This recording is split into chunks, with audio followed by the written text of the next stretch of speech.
नमस्कार, मी आरती Kulkarni. One India मराठीमध्ये तुमचं स्वागत आहे. मनसेचे अध्यक्ष राज ठाकरे यांनी गुढीपाडव्याला जे भाषण केलं, ज्या ज्या विषयांची त्यांनी मांडणी केली, त्याच्यावर चर्चा सुरू आहे. राज ठाकरेंना दादही दिली जाते. पण त्याचबरोबर राज ठाकरेंची मनसे आणि भाजप यांचे नेमके काय संबंध राहणार आहेत? राज ठाकरेंचं राजकारण हे हिंदुत्वाच्या पेक्षा वेगळं असणार आहे का? नेमकी काय दिशा त्यांना सांगायची आहे? याबद्दल उलट चर्चा सुरू आहेत. आणि याबद्दलच बोलण्यासाठी आपल्या सोबत आहेत ज्येष्ठ पत्रकार हेमंत देसाई सर. सर, तुमचं राज ठाकरेंच्या भाषणाचं विश्लेषण मी ऐकलं आणि जे राज ठाकरेंनी जे मुद्दे मांडले ते सुद्धा तुम्ही सांगितलेत, पण त्याच्यामध्ये कशी विसंगती आहे याच्यावर सुद्धा तुम्ही बोट ठेवलेलं आहे. आणि राज ठाकरे नेमकं तुमचं पॉलिटिक्स काय आहे असा प्रश्न तुम्ही विचारलाय, त्याचं कारण काय? हा म्हणजे थेट विषयावरती किंवा मुद्द्यावरती येऊ आपण. हम्म. एखाद्या पालकाने मुलाला शाळेत घेऊन जावं, की या शाळेमध्ये आपण ऍडमिशन घ्यावं की घेऊ नये याचा निर्णय घेण्यासाठी हेडमास्टरला त्यांनी सांगावं, की तुमची शाळा चांगली आहे, लॅब चांगली आहे, लायब्ररी चांगली आहे, पण माझा मुलगा काही या शाळेत येणार नाही. मग असं जी कॉन्ट्राडिक्शन आहे, तशा प्रकारे जेव्हा राज ठाकरे म्हणतात, की हे नाहीये या सरकारचं चांगलं, ते नाही चांगलं, पण आम्ही तुम्हाला पाठिंबा देऊ जर तुम्ही चांगलं काम केलं तर. चांगलं काम करण्याचं रेकॉर्ड आहे का त्यांचं? जर तुमच्या दृष्टिकोनानं म्हणजे मी म्हणतो, की 2014 ते 2019 या काळामध्ये जी नोटाबंदी आणि पुलवामा या 3 मुद्द्यांवरती मुख्यतः 3 मुद्दे होते. त्याच्यामध्ये आर्थिकही मुद्दे होते आणि बेरोजगारीचाही मुद्दा घेतला होता, की ती तुम्हाला काहीही यश मिळालेलं नाहीये आणि हम्म. म्हणून आमचा तुम्हाला विरोध आहे आणि म्हणून एक प्रकारे काँग्रेस आणि राष्ट्रवादीला एक त्यांनी अप्रत्यक्ष त्यांच्या पाठिंबा दिल्यासारखं ते होतं. हो. त्यानंतर त्यांनी 2019 नंतर आपली भूमिका जी बदललेली आहे, टप्प्याटप्प्याने बदलत गेलेली आहे. पण आज ते असं म्हणतायत, की गंगेचं शुद्धीकरण चांगलं झालेलं नाही बिलकुल. हम्म. तर ही जर शुद्ध गंगा ही गेले कित्येक वर्ष शुद्ध नाहीच आहे आणि हम्म. उलट शुद्धीकरणाच्या दिशेने टप्प्याटप्प्याने कारण गंगा ही फार मोठी आहे नदी, कित्येक हम्म. वर्ष चाललेत प्रयोग. तर हे मग हा मुद्दा तुम्ही कुंभमेळ्याच्या अगोदर हम्म. कुंभमेळ्याच्या अगोदर फार गलिच्छच होती गंगा. तेव्हा हम्म. तुम्ही का उपस्थित केला नाही? हा प्रश्न त्याच्यामध्ये येतो. त्याच्या पुढचा प्रश्न त्यांनी विचारायला पाहिजे होता, की नितीन गडकरींसारख्या चांगल्या मंत्र्याकडे हे खातं होतं. ते हम्म. त्यांच्याकडून तुम्ही का काढून घेतलं? हा हम्म. प्रश्न लॉजिकली विचारला पाहिजे होता. कारण हे तुमचे मित्रही आहेत, हम्म. महाराष्ट्रातले आहेत. त्यांच्याबद्दल सगळेजण कौतुक करतात. दुसरा मुद्दा जो त्यांनी मांडला तो औरंगजेब कबरीचा आणि ते बरोबर. म्हणाले, की हा मुद्दा आहे का महाराष्ट्रापुरता? की महाराष्ट्रापुरता मुद्दा तो नाहीच आहे आता आणि हं. त्यांनी इतिहास सगळा सांगितला, चांगल्या पद्धतीने कथन केलं. मग माझा लॉजिकल असा प्रश्न आहे, की मग नमाजाच्या म्हणजे या भोंग्याचा जो प्रश्न आहे, हं. तो तुम्ही इतका एकदम फुगवला. म्हणजे हं. त्याच्या अगोदर कित्येक वर्ष भोंग्याचा विषय होता. हं. त्याच्यावरून तुम्ही राजकारण केलं आणि तुम्ही हिंदुत्वाचा तुम्ही एक आयकॉन मी आहे आणि उद्धव ठाकरे हे नकली हिंदुत्ववाले आहेत, असं दाखवण्याचा प्रयत्न होता आणि हं. तोच ते स्क्रिप्ट भाजपने लिहून दिल्यासारखं होतं. हं. मग जेव्हा तुम्ही भोंग्याचा विषय इतका मोठा केला, की जिथे भोंगा वाजेल तिथे हनुमान चालीसा घेऊन आम्ही जाऊ. हं. ज्याच्यामुळे राज्यातलं वातावरण संपूर्ण बिघडलं होतं आणि त्यावेळी महाविकास आघाडी सरकार होतं. मग तेव्हा जर तुम्ही आंदोलन केलं, तर फडणवीस सरकार असताना किंवा शिंदे सरकार असताना, आज तुम्ही म्हणताय, की अजून भोंगे वाजतायत हं. आणि देवेंद्र फडणवीस म्हणतायत, की अमुक ते अमुक वेळ हे भोंगे बंद आहेत. पण ते म्हणाले, की तेव्हा भोंगे वाजतच नाही. जेव्हा वाजतात तेव्हा तुम्ही ते बंद केले नाहीत आता. मग जर असं असेल, तर तुम्ही रस्त्यावरती का आंदोलन करत नाही आज? महाविकास आघाडी सरकार असताना केलं. हा दुसरा मुद्दा. तिसरा मुद्दा ते म्हणाले, की जातवाद वाढलेला आहे खूप. हो. जातीयवाद वाढलेला आहे आणि जातीयवाद वाढला असेल, तर जातीयवाद समजा शरद पवारांनी वाढवला असेल, उद्धव ठाकरेंनी वाढवला असेल असं तुम्हाला वाटतंय? काँग्रेसनी वाढवलं असेल, पण मग छगन भुजबळांना कोणी उभं केलं मनोज जरांगेंच्या विरोधात आणि संपूर्ण वातावरणामध्ये अरे तुरे एकेरीवरती, हमरी-तुमरीवरती भाषा आली आणि त्याच्यामुळे हाणामाऱ्या सुद्धा झाल्या काही ठिकाणी. दोन्ही बाजू म्हणजे मराठी विरुद्ध ओबीसी हा संघर्ष पेटला. याला हं. केवळ फक्त महाविकास आघाडीवाले जबाबदार आहेत का? फडणवीसांची किंवा भाजपची, शिंदे सेनेची, अजितदादा गटाची काहीच जबाबदारी नाही का? त्यांना तुम्ही संपूर्ण काय म्हणतात त्याला मोकळा रस्ता ठेवताय त्यांच्यासाठी. हा हो. भाग आहे. आणि हं. दुसरं गोष्ट एवढी टीका केल्यानंतर जेव्हा तुम्ही म्हणतात, की चांगली कामं केलीत, तर आम्ही तुम्हाला पाठिंबा देऊ. हं. आता जर तुम्ही चांगली कामं करत नाही आहात, तर हा आशावाद तुमचा कुठून आला? चांगली कामं केली तर. मग हा आशावाद तुमचा होता आणि जेव्हा तुम्ही मोदींवरची टीका करता, तुम्ही काँग्रेस राष्ट्रवादीला का नाही म्हणालात तसं? की तुम्ही चांगली कामं केलीत, तर तुम्हाला आम्ही पाठिंबा देऊ. तसं तुम्ही तेव्हा म्हणाला नव्हतात. मग आत्ता का म्हणालात? याचाच अर्थ असा आहे, की तुम्हाला मी एक स्वाभिमानी नेता आहे. मी मराठी अस्मिता घेऊनही चाललेलो आहे.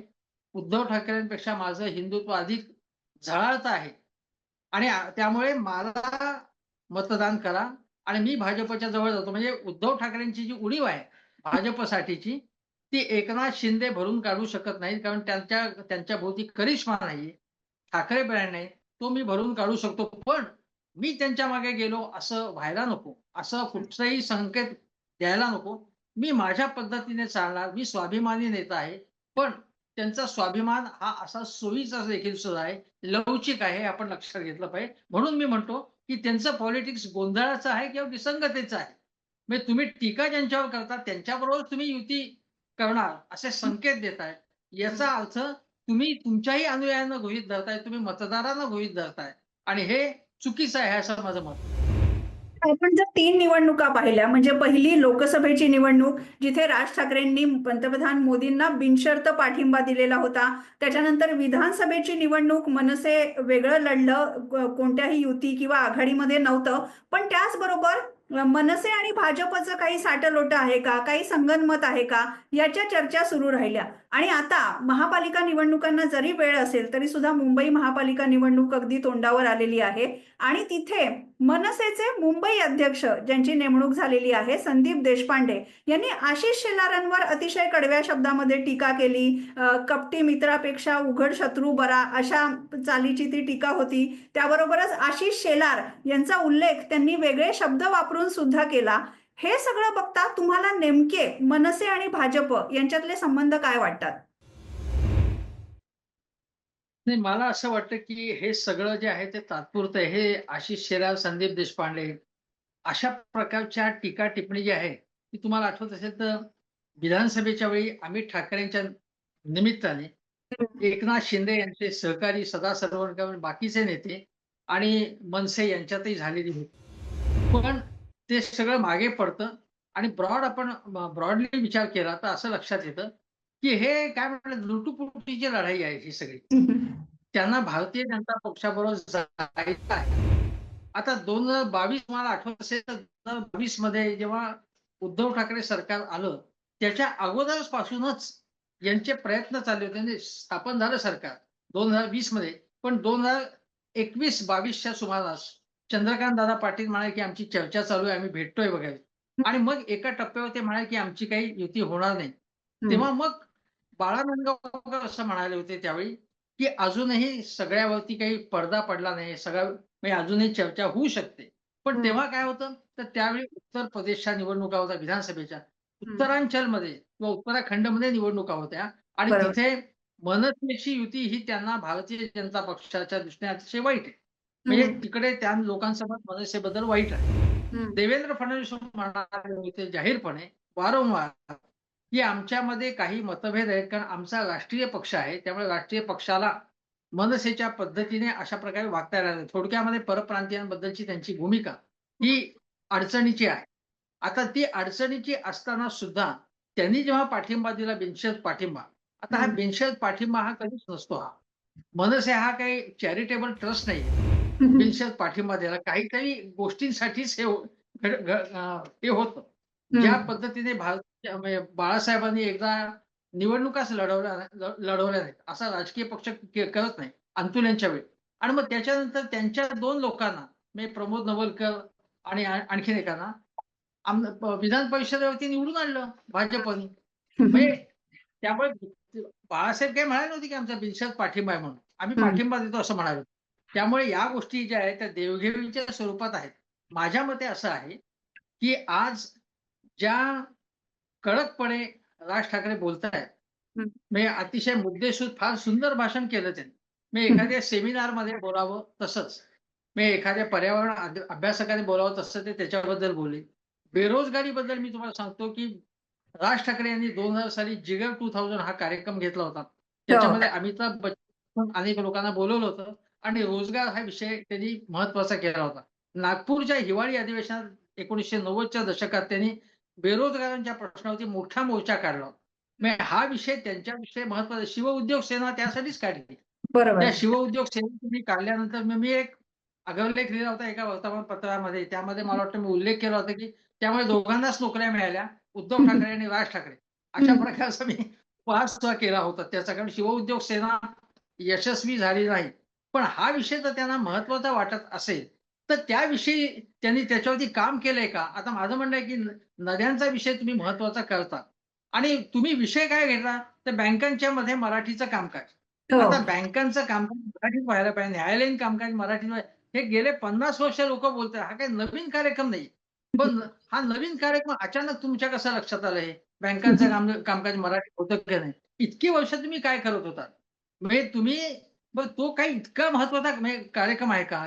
रोजगारासारखा महत्वाचा प्रश्न आहे किंवा नद्यांच्या प्रदूषणासारखा महत्वाचा प्रश्न आहे का? जो नॅशनल लेव्हलला सुद्धा महत्वाचा प्रश्न वाटू शकेल आणि महाराष्ट्राच्या लेव्हलला सुद्धा वाटू शकेल. आता त्यांनी हा प्रश्न घ्यायला पाहिजे होता. जर तुम्ही बेरोजगारीचा उल्लेख करताय आणि म्हणताय, की जात आणि धर्मापेक्षा हा प्रश्न महत्वाचा आहे. चांगली लाईन आहे. मग त्या लाईनवर पुढे जाऊन तुम्ही डेटा सांगायला पाहिजे होता, की आपल्याकडे रोजगार का निर्माण होत नाहीये आणि विशेषतः जर आपण ज्याला म्हणतो, की सर्व्हिस सेक्टरमध्ये रोजगार होतोय. पण उच्च शिक्षितांना रोजगार मिळत नाहीये. अनेक एम-ए झालेले किंवा इंजिनिअर्स सुद्धा रिक्षा आणि टॅक्सी चालवत आहेत. असं तुम्ही जेव्हा बघता, तेव्हा अतिशय विदारक चित्र आहे. आणि शेती जर तोट्याची होते, शेतीतला जो उद्योगधंद्यामध्ये येतोय त्यांना रोजगार मिळत नाही कारण उद्योगधंदे जे होत आहेत, त्यामध्ये तेवढं संपूर्ण ते लोंढे सामावतील एवढा विस्तार होत नाही त्यांचा आणि आता संपूर्ण एआयच्या काळामध्ये ज्या पद्धतीची इन्व्हेस्टमेंट येतेय, समजा आता 5 लाख इन्व्हेस्टमेंट कोटी रुपये आली, त्या प्रमाणात रोजगार तयार होत नाहीये.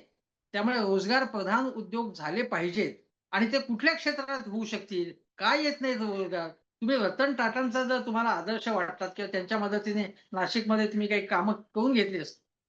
तर रतन टाटांनी काय केलं बाबा? कशाप्रकारे स्टार्टअप्सना त्यांनी प्रोत्साहन दिलं? कशाप्रकारे त्यांच्यात इन्व्हेस्टमेंट केली? हे याच्यामधून काहीतरी प्रेरणा घ्या ना. वरवरचे जे मुद्दे काहीतरी घ्यायचे. कोणाला तरी झापड मारायची, कोणाला तरी थप्पड मारायची, कोणाला तरी दम द्यायचा. आता बँकांचं तुम्ही सांगितलं, की बँकांचं कामकाज मराठी. अविनाश जाधव लगेच कुठच्यातरी बँकेत थडकले जाऊन आणि त्यांनी मग ते लगेच महत्वाची गोष्ट असते, की हे सगळं शूट करायचं आणि टेलिव्हिजनवरती दाखवायचं आणि आपण म्हणजे माझं काय म्हणणं आहे, की 2007 पासून ज्यावेळी 24/7 इरा नुकताच सुरू होत होता. हो. तेव्हापासून तुम्ही त्याचा माध्यमाचा वापर केला. ठीक आहे, ते काही वाईट नाही, करा तुम्ही. पण केवळ त्याच्यावरतीच भर द्यायचा. हं. पब्लिसिटीवरती, इव्हेंटगिरीवरती आणि प्रत्यक्ष काम मात्र कमी करायचं त्या मानाने. सगळ्या महाराष्ट्रामध्ये इतके प्रश्न आहेत. शेतीचे प्रश्न तुम्ही हातात घेत नाही कारण तिथे तुमचा काही बेस नाहीये आणि बरोबर आहे. तुम्ही सर तुम्ही एक जसं म्हणता, की शेतीच्या प्रश्नांमध्ये मनसेचा बेस नाहीये. पण जर मनसेच्या बाबतीत बोलायचं झालं, तर मुंबई, पुणे, नाशिक असे जे सगळे गोल्डन ट्रायंगलवाली जी महानगरं आहेत, तिथे मनसेचं अस्तित्व आहे. आणि आता जर महापालिकांच्या निवडणुका येणार असतील, तर आता संदीप देशपांडे असं म्हणतायत, की आम्ही पत्रकार परिषद घेऊन आमचा पुढचा कार्यक्रम जाहीर करू, आम्ही नेमकं काय करणार आहोत ते सांगू. पण या सगळ्या शहराच्या विकास कामांच्या मुद्द्यांना राज ठाकरेंनी हात घालायला हवा होता, असं तुम्हाला वाटतं का? म्हणजे अदानीबद्दल त्यांनी काही कमेंट्स केल्या, शहरांच्या बकालपणाबद्दल ते नेहमीच बोलत असतात. पण कुठलं तरी सोल्युशन घेऊन येताना मात्र दिसत नाहीत. 100% म्हणजे माझं म्हणणं आहे, की विकासाचा ब्लूप्रिंट तुमचा आला तो आता म्हणजे बरीच वर्ष झाली त्याला. आता हं, नवा ब्लूप्रिंट घेऊन या तुम्ही. तुम्ही जर हं. म्हणताय, की माझ्या हाती एक हाती सत्ता सोपवा. आता एक हाती सत्ता बाबा तुमच्या हातात का सोपवायची? कशाबद्दल काय केलं तुम्ही असं पराक्रम? नाशिकमध्ये काहीतरी कामं केली. अशी प्रत्येक पक्ष वेगवेगळ्या ठिकाणी कामं करत असतो. एक हाती महाराष्ट्राची सत्ता तुम्हाला अजिबात सोपवणार नाहीयेत. हे वारंवार तुम्हाला दाखवून दिलंय. मग ते म्हणाले, की विरोधी पक्षनेता म्हणून आम्हाला तुम्ही निदान आमचा होईल असं बघा इतकी तेही दिलं नाही. एकही आमदार यावेळी निवडून दिला नाही. 2 वेळा निवडणुकांमध्ये एक आमदार आला. एकच म्हणजे राजू पाटील आणि आता तोही आला नाही. आणि आता जर तुम्ही बघितलं तर मी ज्या भागात राहतो, त्या भागामध्ये बाळा नांदगावकर विरुद्ध अजय चौधरी अशी लढाई होती. बरोबर. त्या निवडणुकीमध्ये महायुतीने त्यांना पाठिंबा दिला होता. हं. महायुती म्हणजे भाजप, शिंदे सेना हे सगळे एकनाथ त्यांच्या शिंदे. मागे उभे होते. हं. तरी सुद्धा अजय चौधरी निवडून आले आता हे लक्षात घ्या, की जर तुम्ही स्वतंत्रपणे निवडणुका लढवलेल्या आहेत, किती 125-30 काहीतरी उमेदवार उभे केले होते. आता म्हणजे स्वतंत्र निवडणुका लढवता तर काही ठिकाणी तुम्ही अशी ॲडजस्टमेंट बऱ्याच ठिकाणी केलेली होती तुम्ही. म्हणजे तुमचा महायुतीला पाठिंबा होता की नव्हता? तुम्ही बिनशर्त पाठिंबा लोकसभेत दिला. मग विधानसभेचं काय? मग त्याच वेळी विधानसभेला तुम्ही काही महायुतीच्या उमेदवारांचा सुद्धा काही प्रचार केला ना त्यांनी काही ठिकाणी. मग हा काय प्रकार आहे? मग विरोधही करायचा, पाठिंबाही द्यायचा, हे संपूर्ण चुकीचं आहे असं माझं म्हणणं आहे. तुम्हाला जर विरोधात जायचं असेल ना महायुती सरकारच्या, तर विरोधात ठामपणे उभा राहा तुम्ही. तुम्हाला जर महाविकास आघाडीच्या सरकारच्या विरोधात जा ना थेट तुम्ही भाजपबरोबर जा तुम्हाला जायचं असेल किंवा स्वतंत्र लढा. पण आमची भूमिका कोणाच्याही विरोधात असेल, आम्ही विरोधी पक्ष म्हणूनच काम करणार आहोत किंवा आम्ही सत्तेत येऊ शकत नाही. आम्ही लोकांचे प्रश्न मांडणार आहोत. अशी काहीतरी भूमिका तुम्ही घेतली पाहिजे. ती कुठलीही भूमिका घ्यायची नाही. सोयीची भूमिका घ्यायची सत्तेच्या दृष्टीने. मला ईडीची भीती वाटत नाही असं म्हणायचं, पण प्रत्यक्षात ईडीच्या याच्यानंतरच लाईन संपूर्णपणे बदलायची. आता परवाच्या सभेत तुम्हाला सांगतो, जे एक नाशिकचे त्यांचे उमेदवार जे पडले, ज्यांचं भाषण गाजलं, मला नाव आता या क्षणी लक्षात नाही. मी काल उल्लेखही केला होता त्याचा. हो. ते अत्यंत ग्रामीण भागामध्ये छान बोलले ते. आणि त्यांनी म्हटलं, की हा कसला विजय हा? हा विजय जो आहे, तो सगळा ईव्हीएम मशीनच्या थ्रू मिळवलेला आहे. आता ईव्हीएम मशीनचा थ्रू जर विजय मिळाला असता त्यांचा एक कॅन्डिडेट म्हणतो, तर मग हा विषय तुम्ही का नाही घेत?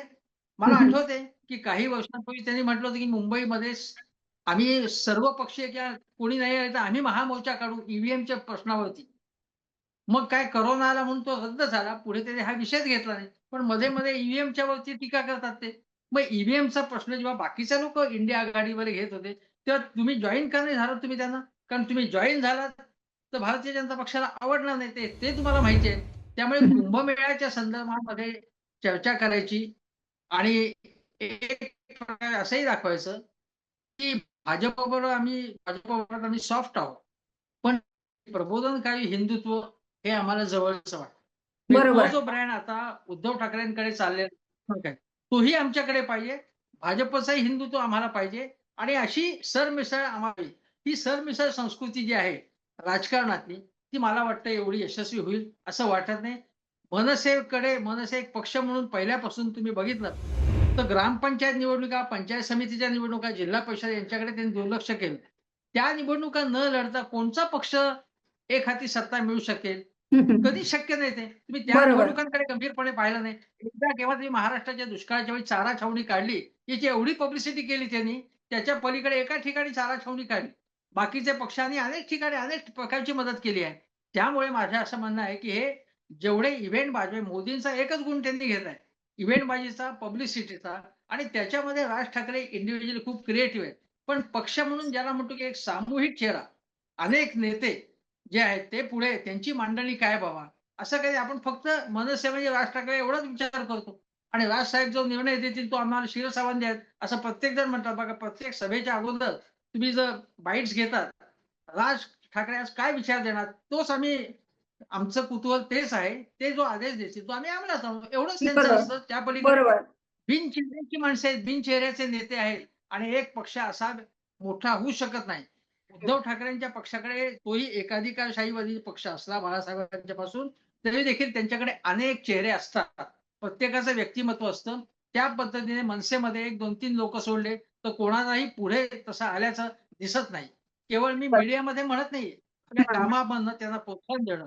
आता मला सांगा, की विदर्भात कोणचा नेता आहे त्यांचा? मराठवाड्यात कोणता नेता आहे? कोकणात कोणता नेता आहे? आपल्या अशी ही अवस्था आहे.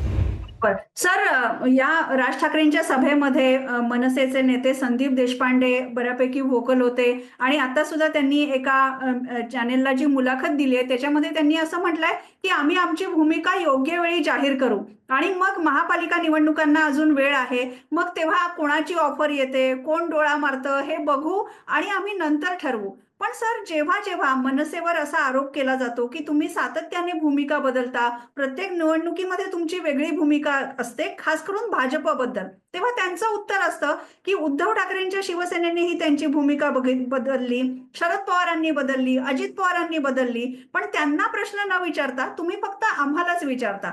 यावर तुमचं काय म्हणणं आहे?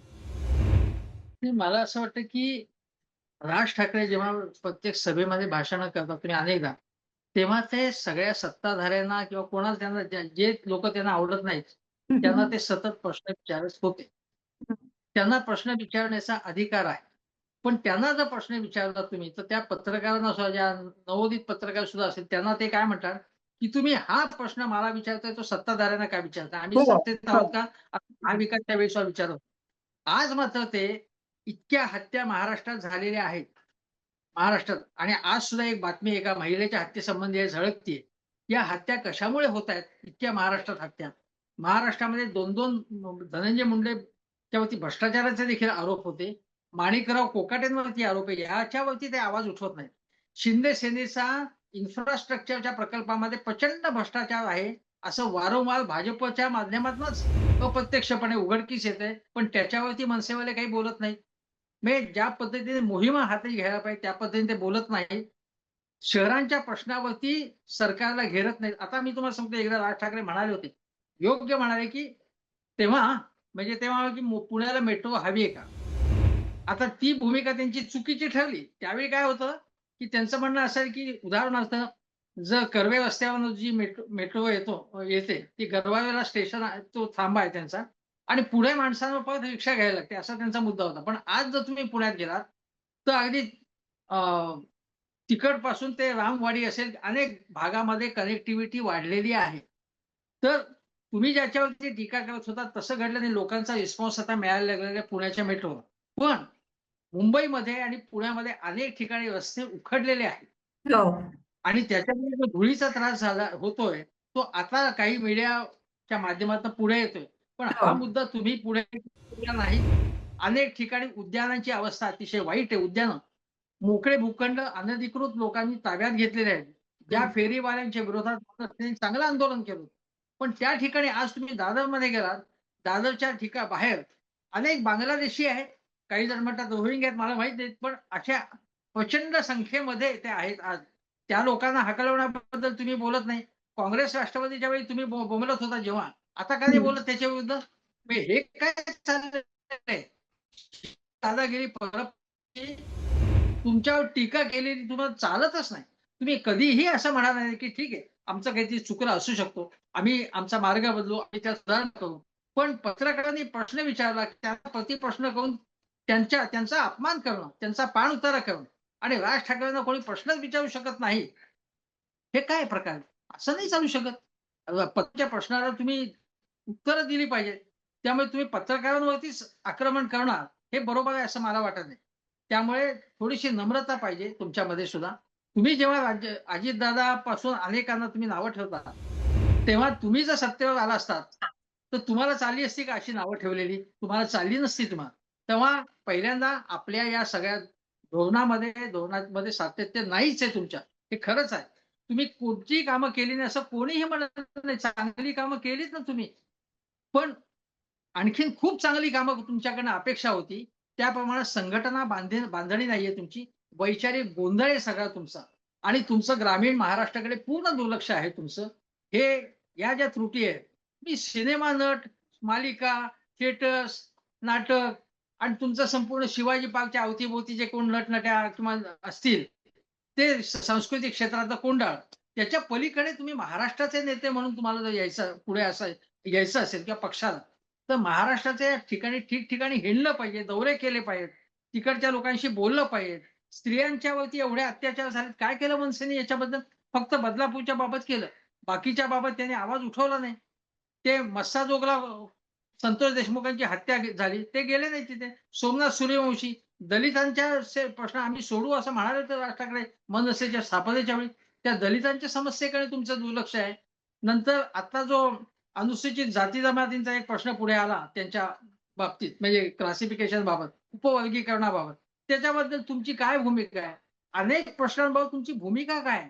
तुम्ही सांगतच नाही. महाराष्ट्रामध्ये कोणत्या प्रकारचे उद्योगधंदे आले पाहिजेत?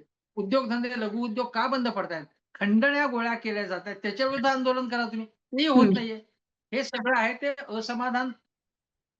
तीव्र असमाधान वाढवणार आहे आणि म्हणून तुम्हाला प्रश्न विचारले जातील आणि तुमचं पॉलिटिक्स जे आहे ते सोयीचं किंवा संधी साधूपणाचा आहे.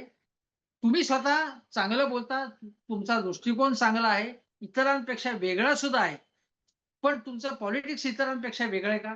असं मला वाटत नाही. बरं, आम्ही वेगळा पक्ष आहोत असं मनसे दावा करत असते. पण अनेक आक्षेप मनसेबद्दल घेतले जातात, त्यांच्या धोरणांबद्दल सुद्धा घेतले जातात. एक शेवटचा प्रश्न सर, महापालिकांच्या निवडणुका जर आपण पाहिल्या, तर त्या राजकारणामध्ये मनसेचं भवितव्य तुम्हाला काय दिसतं? मला असं वाटतं, की मनसेला आता विधानसभेच्या वेळी काही ठिकाणी मुंबईमध्ये, ठाण्यामध्ये काही ठराविक पॉकेट्समध्ये त्यांना मतं मिळालेली आहेत. हं. जर त्यांनी संघटनेची बांधणी त्याप्रमाणे केली, कारण ते करतायत काहीतरी प्रयत्न. सगळ्याच काही मी टीका करणार नाही. काही प्रयत्न ठोसपणे करतायत. गेले 6 महिने असं दिसतंय. सायलेंटली करतायत. ते जर त्यांना शक्य झालं नाही, तर त्यांनी पक्षामध्ये नवीन नवीन पदं सुद्धा निर्माण केली. तर काही ठिकाणी त्यांना मर्यादित प्रमाणामध्ये यश मिळू शकेल. आता मनसेचं मेन आयडिओलॉजी काय आहे, की उद्धव ठाकरे यांच्या पक्षाचं सतत त्याचं नुकसान करणं, हानी विरोध करणं करणं. हा त्यांचा त्यांची जी लाईन असते त्यांच्या विरोधात यांची लाईन असते. ते सांगणार नाहीत. पण त्यांचं आयडिओलॉजीच ही आहे. म्हणजे माझ्या मते जी 2007 मध्ये थोडी सकारात्मक होती. कारण तेव्हा बाळासाहेब होते. पण त्याच्यानंतर जर तुम्ही टप्प्याटप्प्याने बघितलं जेव्हा उद्धव ठाकरे पक्ष त्यांच्या हातात सगळा पक्ष आला, बाळासाहेबांच्या हातात हयातीतच. तेव्हापासून ही एक नकारात्मकता जी एक प्रकारची आहे, की उद्धव ठाकरेंचं नुकसान कसं करायचं? त्याच्या पलीकडे त्यांनी बघितलं आणि महाराष्ट्राचा विकास कसा करता येईल टेक्नॉलॉजिकली आणि विशेषतः तरुण-तरुणींच्या मार्फत. त्याचा एक वेगळ्या प्रकारे त्यांनी विचार केला. तर महाराष्ट्राला अशा चांगल्या नेतृत्वाची गरज नाही. त्यांचं नेतृत्व चांगलं आहे, त्यांचा करिश्मा आहे, त्यांच्यामध्ये कंटेंट चांगला आहे.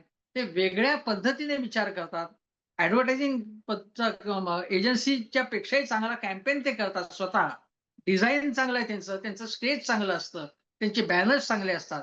पण त्या पलीकडे कंटेंट जर त्यांनी वाढवला आणि संघटनेकडे लक्ष दिलं आणि नकारात्मकता सोडून विरोधकांचे सुद्धा चांगले मुद्दे किंवा त्यांची टीका स्वीकारली, सहिष्णुता थोडी आणली आणि सातत्य ठेवलं सतत. सतत भूमिका बदलत ठेवणं आणि कुठलीही भूमिका बदलली तरी ते म्हणतात, की माझी भूमिका बदलली नाहीये. हं. माझी भूमिका तीच आहे असं म्हणायचं. भूमिका बदलून सुद्धा. तुम्ही असं का सतत टीका करताय माझ्यावरती? दुसरा त्यांचा ते चिडतात, की मी काही चांगली कामं केली ती तुम्ही बोलतच नाही. मी टोल बंद, नाके बंद केले वगैरे, वगैरे, वगैरे, वगैरे. आता या सगळ्या प्रश्नोत्तरांचाही लोकांना कंटाळा आलाय. याच्या पलीकडे मनसे आणि राज ठाकरे मला असं वाटतं, की कुठल्याही पक्षाचा संपत नसतो. त्यांचं वैशिष्ट्य असं, की इतके पराभव पचवून सुद्धा बरोबर. राज ठाकरे यांच्या प्रेमात शिवाजी पार्कवरती प्रचंड मोठ्या प्रमाणात गर्दी होती. त्या हं. गर्दीला चांगली दिशा देणं, वैचारिक दिशा देणं, त्यांच्यावर प्रेम करणारी लोकं आहेत. त्यामुळे सगळं मला त्यांच्या विरोधात बोलायचं नाही. त्यांच्यावर खूप प्रेम करणारे जे असे महाराष्ट्रात नेते नाहीत. काँग्रेस इतके वर्ष सत्तेत आहेत, पण असा करिश्मा त्यांच्याकडे नाही. राष्ट्रवादीकडे शरद पवारांकडे सुद्धा असाच करिश्मा नाही, जो यांच्याकडे आहे. ग्रामीण भागामधनं सुद्धा लोकं मोठ्या प्रमाणात आले होते. त्याच्यामध्ये स्त्रिया सुद्धा होत्या, शेतकरी होते, कामगार वर्गातले होते. हे वैशिष्ट्य आहे त्यांचं, की त्यामध्ये फारसं काम नसूनही त्यांचा करिश्मा कसा आहे, ही मात्र त्यांच्याकडे जादू आहे. या जादूमुळे त्यांनी राज ठाकरे आणि मनसेने काही चांगली करामत करावी अशी अपेक्षा आहे. वारंवार अपेक्षाभंग झाला, तर त्यांनाही दुःख होतं आणि आमच्यासारख्या ज्यांना की काहीतरी वेगळं घडावं महाराष्ट्रात असं ज्यांना हो. वाटतं, त्यांनाही दुःख होतं असं. बरोबर. एक शेवटचा प्रश्न सर, तुम्ही असं म्हणताय, की मनसेकडून अजूनही अपेक्षा आहेत, सगळ्या लोकांच्याच आहेत. महापालिकांच्या निवडणुकांमध्ये मनसे पुन्हा एकदा भाजपबरोबर जाईल, असं तुम्हाला वाटतंय का? भाजपबरोबर मनसे जाईल, असं स्वतः अविनाश जाधवांनी ऑन रेकॉर्ड सांगितलंय. तसं झालं तर आम्हाला आनंदच वाटेल असं म्हणाले ते. राज ठाकरेंनी जो असे संकेत दिले, स्पष्ट संकेत दिलेले आहेत. त्यामुळे मनसे भाजपबरोबर जाणार या ना त्या प्रकारे हे स्पष्ट आहे आणि त्याच्यामुळे त्यांना जर काही रिझल्ट मिळाला म्हणजे मुख्यतः की उद्धव ठाकरे यांना मुंबई महापालिकेत पराभव करणं त्यांचा, हे भारतीय जनता पक्षाचं एकमेव उद्दिष्ट आहे. कारण यामधून रसद जी मिळते ती मुंबई महापालिकेत ज्याचं बजेट फार मोठ्या प्रमाणात वाढलेलं आहे आता आणि त्या त्या महापालिकेच्या खजिन्याचा दुरुपयोग शिंदे सेनेच्या काळात झाला होता आणि त्याच्या अगोदर फार महापालिकेचा कारभार अगदी उद्धव ठाकरे यांच्या कार्यकाळात त्यांच्या पक्षाकडे सत्ता होती तेव्हा झाला असं अजिबात नाही. उलट तेव्हा तेव्हा सुद्धा भाजप आणि शिवसेनेची युती होती तेव्हाही कारभार चांगला नव्हता. कारण सगळे पक्ष मिळून स्टँडिंग कमिटीचं रूपांतर विलासरावांच्या देशमुखांच्या शब्दात अंडरस्टँडिंग कमिटी झालं होतं. त्यामुळे सगळ्यांचे हात बरबटलेले आहेत. पण महापालिकेमध्ये पुणे असेल, मुंबई असेल, ठाणे असेल आणि नाशिक असेल, त्यामध्ये एकत्र येण्याचं अतिशय दाट शक्यता नाकारता येत नाही मला असं वाटतं. पण एक आहे महत्वाचं जे उद्धव ठाकरेंना जसं लक्षात आलं तसं राज ठाकरेंनाही लक्षात येईल, की कुठलाही प्रादेशिक पक्ष मोठा होऊन देणं एका मर्यादेच्या पलीकडे भारतीय जनता पक्षाला रुचणारा अच्छा. नाहीये. त्यामुळे माझ्या मते लाँग टर्ममध्ये किंवा मीडियम टर्ममध्ये राज ठाकरे आणि उद्धव ठाकरे ते येणार नाहीत, हम्म. असं आपण म्हणतो. काहीही घडू शकतं राजकारणात. आजवर नाही आले. काहीही घडू शकतं. पण लॉजिकली विचार केला तर दोघांनी एकत्र येणं हे अधिक योग्य होईल. पर्सनल इगो असतात ते दोघांनी बाजूला बरोबर. ठेवले. पण महाराष्ट्राच्या जनतेला, मराठी जनतेला ते हवं आहे. आणि ठाकरे ब्रँड जिवंत जर झाला अशा प्रकारचा, तर शिंदे सेनेला ही जागा दाखवली जाईल. भाजपला ही जागा दाखवली जाईल. याच्याबद्दल माझ्या मनात शंका नाही. बरोबर. सर, हा एक चर्चेचा मुद्दा अनेक वर्ष महाराष्ट्रामध्ये आहे. महापालिकांच्या निवडणुकांच्या निमित्तानं पुन्हा एकदा ह्याची चर्चा सुरू झाली आहे, की राज ठाकरे आणि उद्धव ठाकरे या दोघांनी एकत्र येऊन मराठी माणसाच्या हितासाठी आपलं राजकारण करावं. पण असं होईल याची शक्यता आत्ता तरी दिसत नाहीये. कारण आता सध्या तरी सगळं राजकारण जे आहे ते भाजप आणि मुख्यमंत्री देवेंद्र फडणवीस यांच्या भोवतीच फिरताना आपल्याला दिसतंय. सर, धन्यवाद. तुम्ही हे जे विश्लेषण केलं आणि तुमच्यासारखे तज्ज्ञ किंवा अनुभवी पत्रकार राज ठाकरेंना वेळोवेळी जे सांगत असतात त्याच्याकडे ते सुद्धा लक्ष देतील अशी अपेक्षा करूया. पण तुम्हाला राज ठाकरेंच्या एकूण राजकारणाबद्दल काय वाटतं? गुढीपाडव्याला त्यांनी जे भाषण केलं त्याच्याबद्दल तुमचं काय मत आहे? काय मुद्दे तुम्हाला आवडले? काय सुधारणा व्हायला हव्या? कमेंट्स करायला विसरू नका आणि वन इंडिया मराठी हे चॅनेल लाईक करा, शेअर करा आणि सबस्क्राईब सुद्धा करा.